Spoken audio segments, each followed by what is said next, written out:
দিছে, তওবা করছে। তওবা করার পর নবীজি নিজেই বলছে বিড়ালকে ভালোবাসো। আর নবীর সাহাবী আবু হুরায়রার কোষের মধ্যে একবার বিড়াল নবীজি আলোচনা করতেছিলেন সাহাবীদেরকে নিয়ে। বিড়াল ছানার পিতা আবু হুরায়রা, আল্লাহু আকবার বলেন না।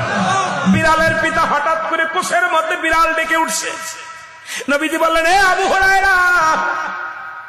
সবাই আশ্চর্য হয়ে গেলেন, এবার বিড়াল ছানার আব্বা কি ডাক। হঠাৎ করে আব্দুস শামস আব্দুর রহমানের কোষের ভিতর থেকে একটা বিড়াল বাইর হয়ে আসলেন। নবীজি আবু হুরায়রা নাম দেয়া পর উনি বললেন, ইয়া রাসূলুল্লাহ, ইয়া হাবিবাল্লাহ, আজ থেকে আমার সমস্ত নাম আমি অফ করে দিলাম। আমার নবী আজ থেকে বিড়ালের বাবা বলে আমার ডাকছে, আমি বিড়ালের বাবা হই।